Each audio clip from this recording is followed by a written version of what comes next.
This presentation summarises one of the outputs from a pilot study on how system dynamics might be used to help the UK Department for International Development in its efforts to provide aid for trade. And it concerns how the method can be used for the planning and management of a single initiative. In this case, the development of export trading activity through a small land border.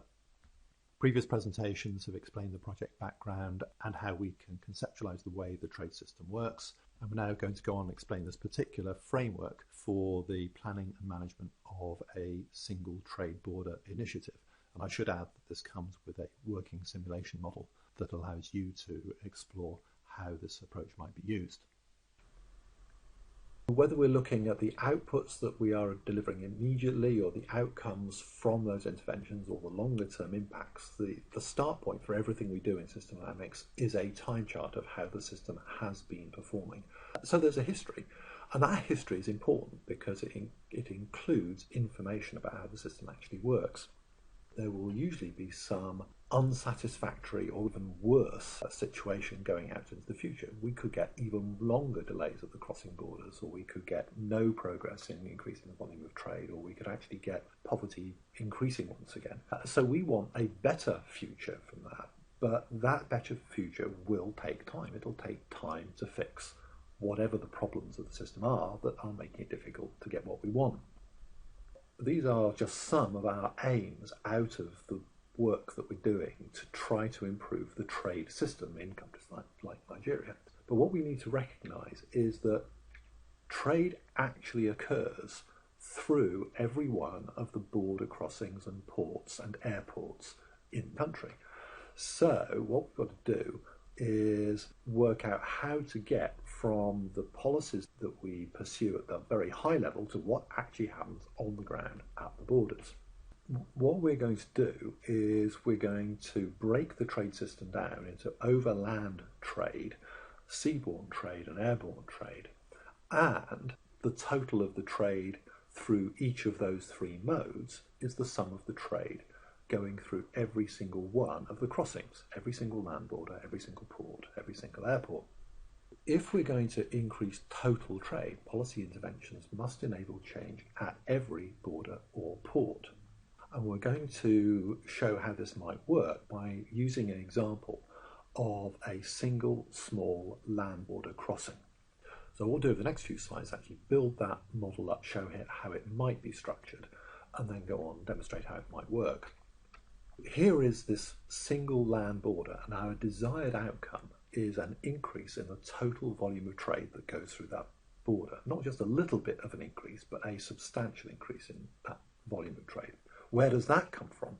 It comes from the number of traders using the crossing, something we call a resource. I'll explain what I mean by that in a moment, and from the frequency with which those people trade. So total trading volume is the number of traders using the crossing multiplied by the trading frequency. What is this resource thing? Well, it's something known as an accumulating asset stock, and they're all around us in all kinds of things that we do. They're absolutely fundamental to how the system works. So if we're looking at that particular crossing on a particular month and say last month 3,000 people used the crossing, this month 3,100 people used the crossing, then that will result in an increase in the trading volume and value over that crossing. So that's our resource or stock that we want to grow. That number is increased though by the flow of people starting to trade each month. So here we're adding 250 people during that month starting to trade for the first time. But the number only increased by 100, not 250, which must mean that 150 people stopped trading during that month. And this is known as the stock and flow framework. The other thing just to note here is that grey linking arrow at the bottom there simply means if we know A, in this case traders, we can work out what B would be, the trade volume going through there. We need something else, which is the trade frequency. But that's what those grey arrows mean. If we know A, we can work out B. Now, these flow rates are absolutely fundamental to how this system, or indeed any system, actually works. Flow rates drive the resources and therefore how performance changes over time. That means that flow rates all over the trade system are the things we need to control. We need to figure out with our projects how we influence those flow rates. How do we get more people to start per month and reduce the number of people who are stopping their trading? Now, that accumulation process goes on over time. So if that's what's going to happen to the number of traders using the crossing, that's a big growth rate. That can only happen if there is a substantial rise in the rate at which people start using the crossing, and possibly a substantial fall in the number of people who stop using the crossing. And if you get the red lines instead, if both those flow rates don't change very much, then you don't make much progress towards your desired outcome. We've got to this point where trading volume comes from traders multiplied by their frequency, and what we figured out is that if trading volume is to grow, then the number of traders using the crossing must grow, so the net increase in traders per month has got to be higher than it has been. Or alternatively, or as well, the trading frequency needs to increase. But this implies that this flow rate is absolutely critical, and it actually is another of our desired outcomes. A desired outcome is an increase in the rate of people starting to trade.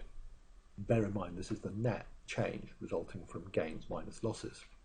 So the questions we need to ask are, why do people make that choice to start trading? Why do they make the other choice of deciding to trade more frequently than they did before? So what causes traders to start or stop?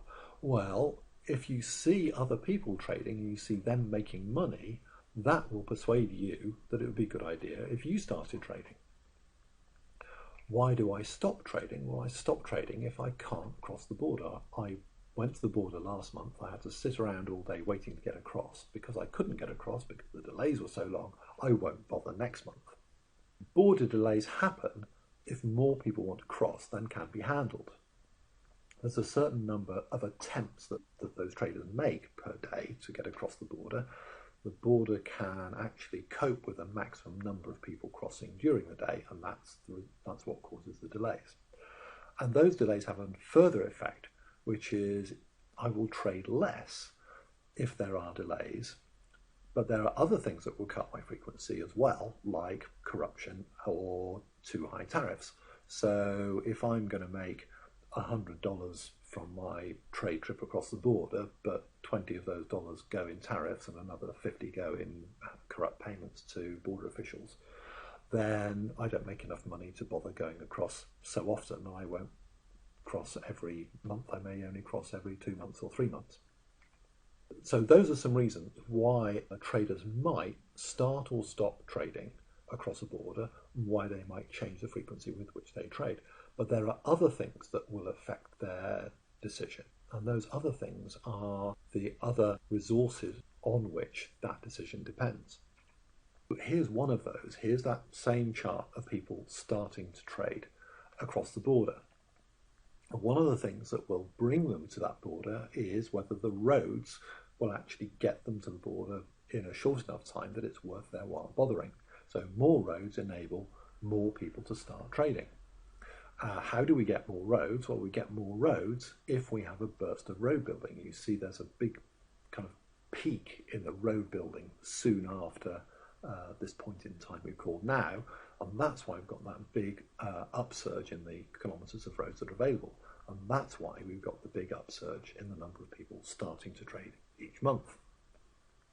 But you'll notice that there's a big delay here between the surge of road building at the left and a later increase in the number of traders using the crossing.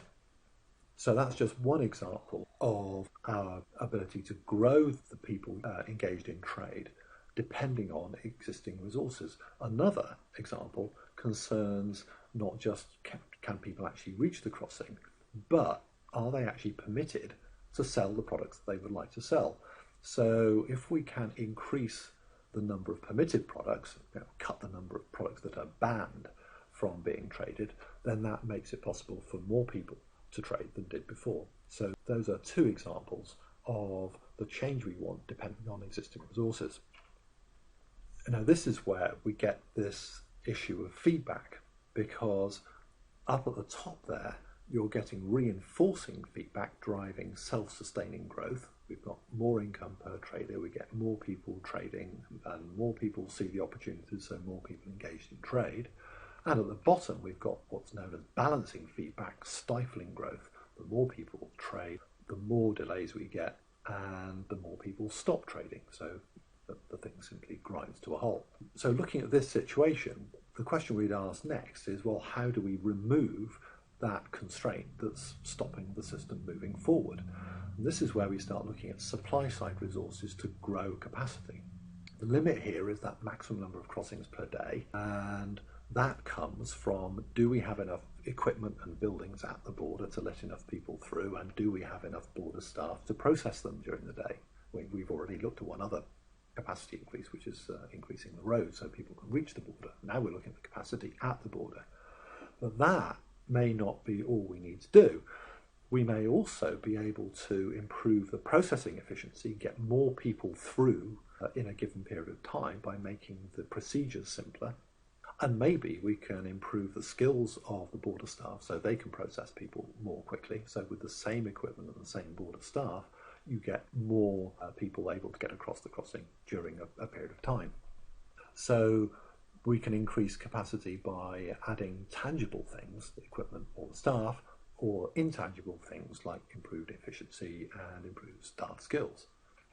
So the logic of how the system works here is we start with what are the outcomes we want to improve over time, on what resources do the outcomes depend at every point in time, how are those resources accumulating, and on what other resources do these depend for growth. And when you put all that together, what you get is this strategic architecture, the system picture of what is driving performance and also how the system is driving its own growth over time.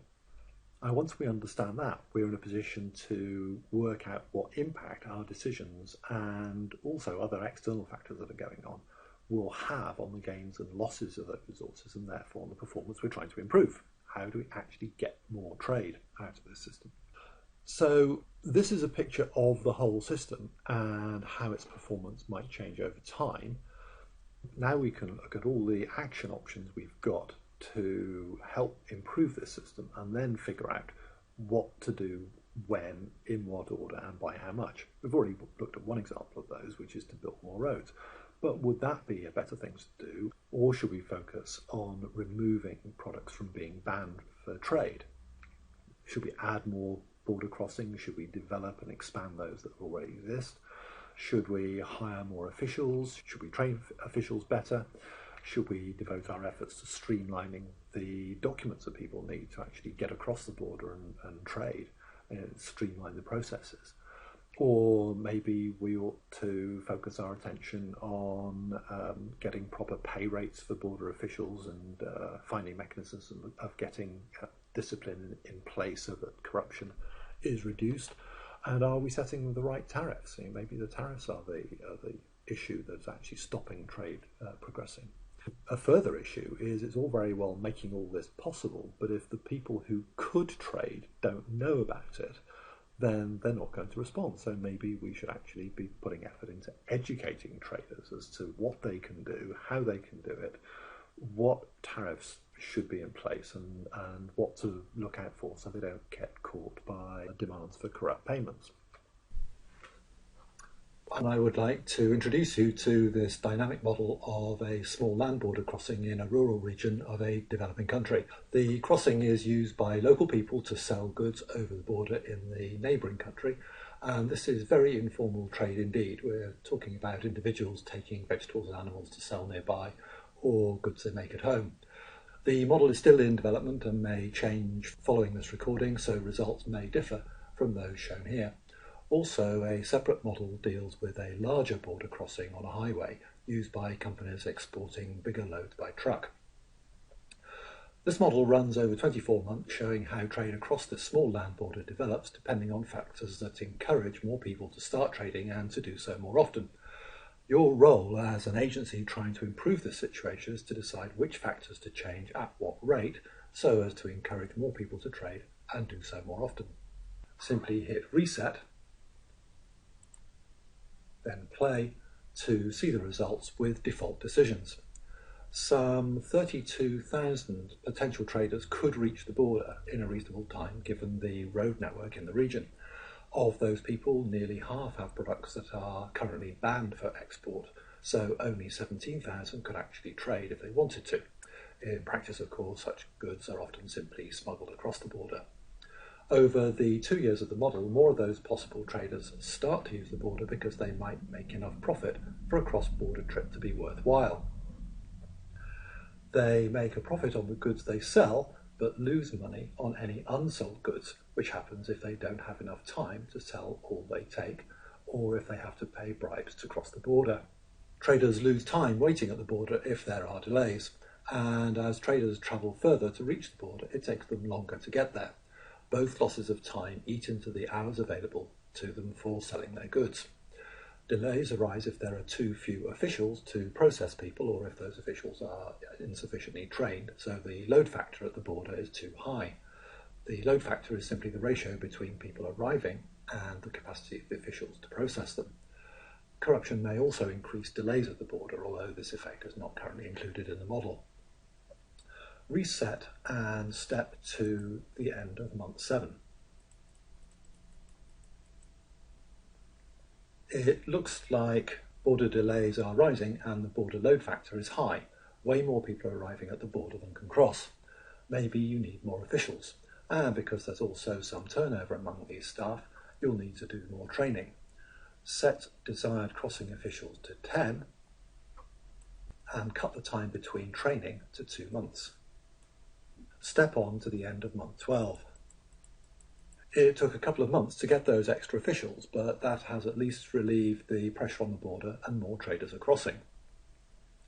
Maybe more still would start if you invested in more roads and persuaded the government to remove products from the banned list. Set months to cut each banned product to 3.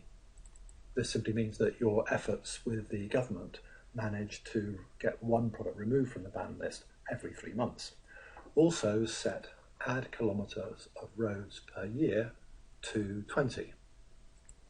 You're going to support the construction of some basic roads in the region at the rate which would double the road network near the border over the next 12 months.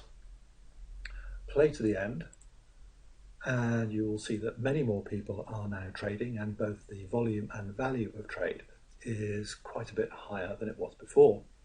Although there are delays again at the border, they're not too serious and traders get enough time across the border to sell their goods in most periods of time. Let's see what's going on in a bit more detail.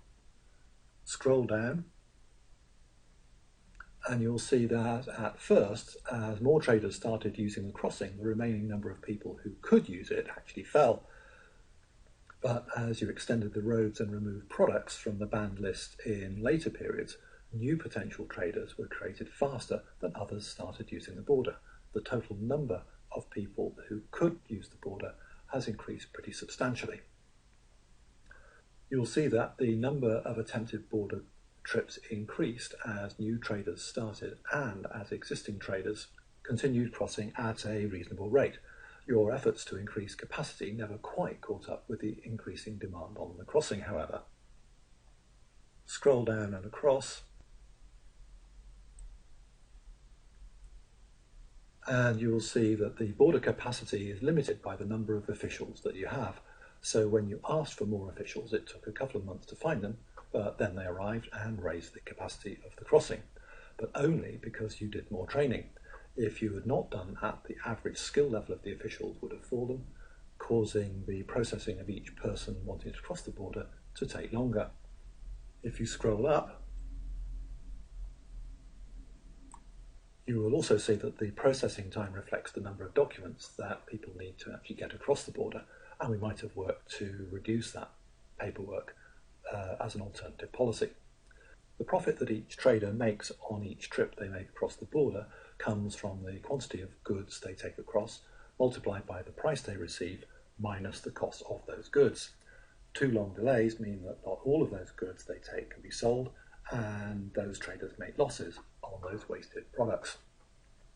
You can see the impact that the difference between profit and desired profit makes on encouraging new traders to start or existing ones to stop, and on the frequency with which those traders make the crossing to trade. There are several other settings you can explore, such as reducing the level of corrupt payments demanded of traders to cross the border, and as I say, cutting the paperwork required.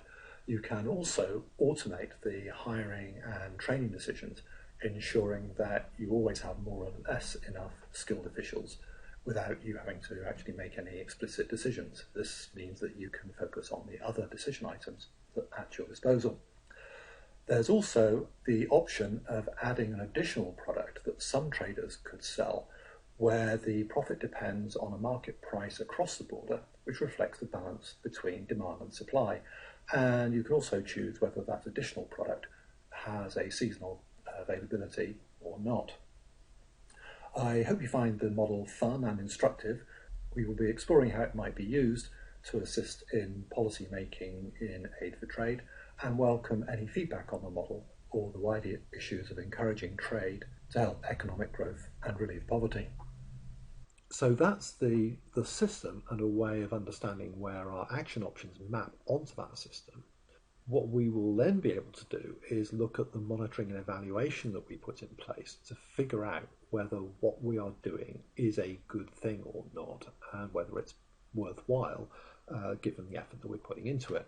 So when we're thinking about building roads, clearly there are financial, human and material resources going into that, and the task that is being undertaken is to build more roads.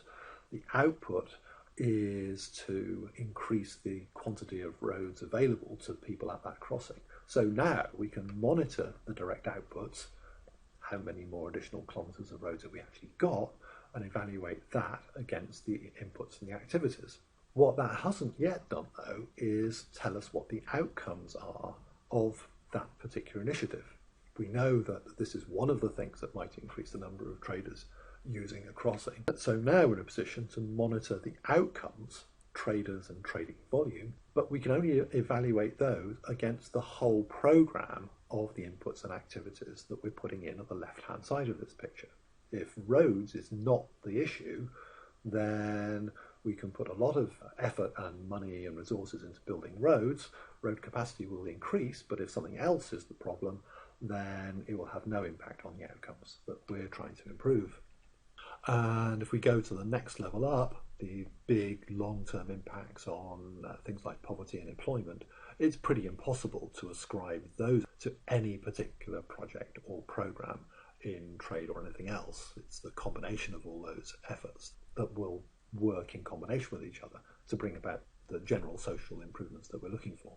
So I've outlined how a model of trade across a border might look, and we can simply replicate that for all the different categories of border and port crossings through which trade takes place.